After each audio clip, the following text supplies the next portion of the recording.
And we have our special guest on the live line. We call this our open line, breaking news line. And here we go. We have Governor David Paterson, Governor of the state of New York. Governor Paterson, good morning to you, sir. Good morning, Bob, and good morning, Your Honor, and good morning to the third answer. Yes, sir. Good morning, Governor. By the way, it's our anniversary. August 1st, 98.7 KISS FM came into being some 29 years ago. 29 years ago, and I've been here all that time to see all this stuff. That's crazy. Well, that would be in 1981. I think Chuck Leonard was on the stage. Yes, he was. That's right, Chuck Leonard. You got it, Chuck Yeah, Leonard. I remember the beginning of KISS. Oh, yeah, Mary Thomas, late Mary Thomas. Oh, golly. So many memories. By the way, we're going to revisit some of those memories tonight at 10 o'clock on Soul Beginnings. But, Governor, it has been a very, very busy week for you. We have so many things to talk about. You have some things you want to drop on the folks as well. But let me hit you with some of the breaking news. Did you get an invitation to the wedding of Chelsea Clinton? I mean, everybody in the world got one. I don't know. Well, I think the way it worked is that they tried to confine it to friends of the bride and groom, who the wedding is really all about. Right. And you get to the point, if you invite some people, then you have to invite about 500 or 1,000 more. Right. But I've met Chelsea Clinton. I have not met her fiancé, and I'm just very happy for the senator and the president and the whole family. No doubt about it. Of course, a man that you have known since you were a child, Congressman Charles Rangel, was actually charged ethics violations, 13 counts, we understand, 13 charges of wrongdoing. A House investigator says that the panel handling Congressman Rangel's ethics case has recommended a reprimand by the full House. Don't know what that's actually going to mean, but your initial reaction when you heard this and what was going on, what did you think right off? Yeah, like I said before, you've known Charlie Rangel since you were a child. Well, it's not really just Congressman Rangel, but there's a 24-hour news cycle. There's blogging all over the place. There's twitting and this insatiable need to be informed, which has opened the door for all kinds of misinformation, gossip, slander, that people, not only in public service, but people in the entertainment world and people in just private citizens have been victimized.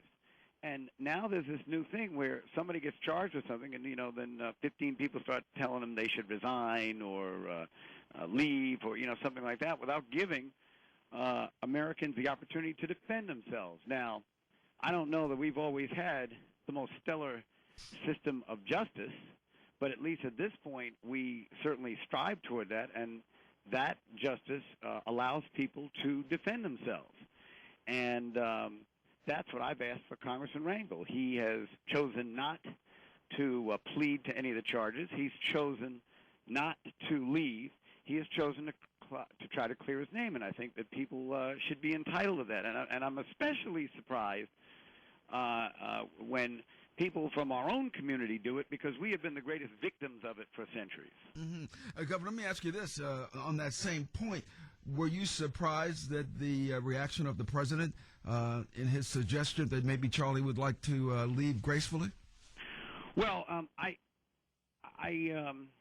heard a little bit about this yesterday, and I haven't read too much about it, but I would just say, just generally, I would think it would be more advisable in these situations that we let the accused have their day in a hearing or court or wherever it is, and try to avoid an atmospheric condition that works against them. Yeah, and you know something about that, right? Oh, well, absolutely. Yeah. And by the way, maybe spiritually it's a good lesson for all of us to learn when it happens to us. I'm sure we have a whole different view than we did before. I am just happy to say that you will not, and the media is very good at finding everything I ever said anywhere, anytime. You have never heard me call on anyone to do anything until the facts were in. Even in the case of Senator Montserrat, it was not until the Senate released its report finding wrongdoing on his part, which was the professional judgment, that I called for him to resign, and have really tried to stay away from these kinds of things, because everybody wants to get in the news, be the media star of the day by getting into somebody else's business. And I just don't think generally, no matter that it is a fair and ethical way to for Americans to conduct themselves. Governor, also, speaking of that, this week, the former Chief Judge, Judith Kaye, said that you shouldn't face criminal charges for calling a woman amid, that case involving your aide. That's Sharuna Booker's that woman in this domestic violence situation that he was involved in, your aide, and that case, for all intents and purposes, is over now. I'm sure you're a very much relieved man over that, right? Yeah. Yeah, I'm relieved about it. As long as I don't read the newspapers, I'm fine. Well, yeah, they're still trying to link you to this, aren't they? I'm not going to name the particular paper, but you know who they are. Well, listen, I'll just say this: it is the Attorney General's office and the commission headed by the former Chief Judge Judith Kaye who did the research and conducted the finding. There are, and that just stands on its own. I'm not going to comment any further. Who's the last person that was ever cleared of charges that has to keep defending themselves? Right. I mean, if that doesn't make out a prima facie case of what's really been going on here, then I don't know what does.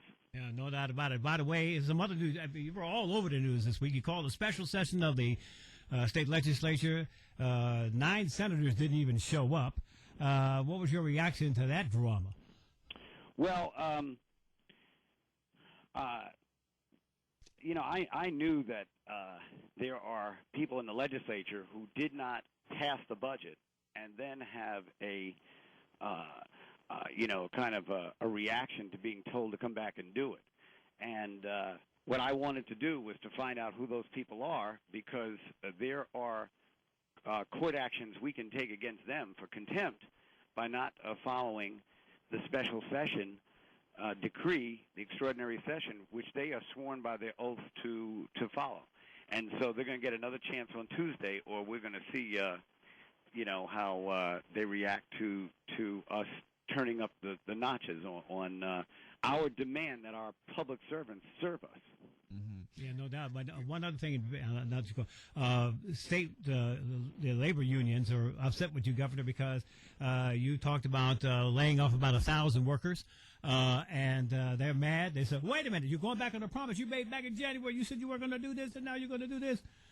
You were going to wait till the beginning of the new year, 2011." Your reaction to that? Well, first of all, I won't be in office in 2011. That's changed over the last year and a half.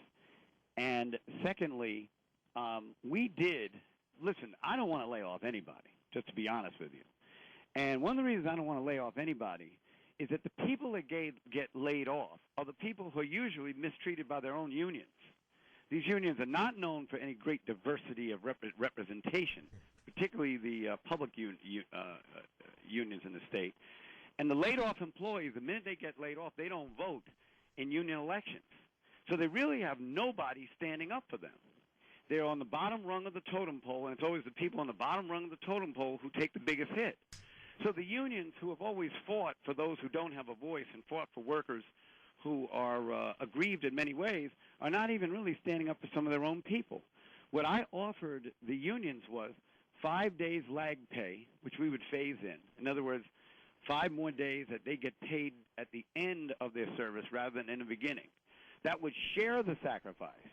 That would mean that the highfalutin people in charge also have to take the hit that everyone else does, but everybody remains working, because what we really need is full employment to bring back the revenues to make the payments government has to make. If you lay people off, now you have to spend public money on unemployment insurance and other problems that people have when they are laid off. You have more people on Medicaid, so it's a great expense to us. The only reason I went to the layoff plan is that when I offered them the lag pay, they turned it down, so I decided we should have a furlough. Everybody take a day off without pay from time to time to cover $250 million out of $10 billion that we're trying to close in our budget. So this is 2.5%, $250 million over $10 billion, 2.5% of the sacrifice that we're all making. But that's why they call some interest special interest.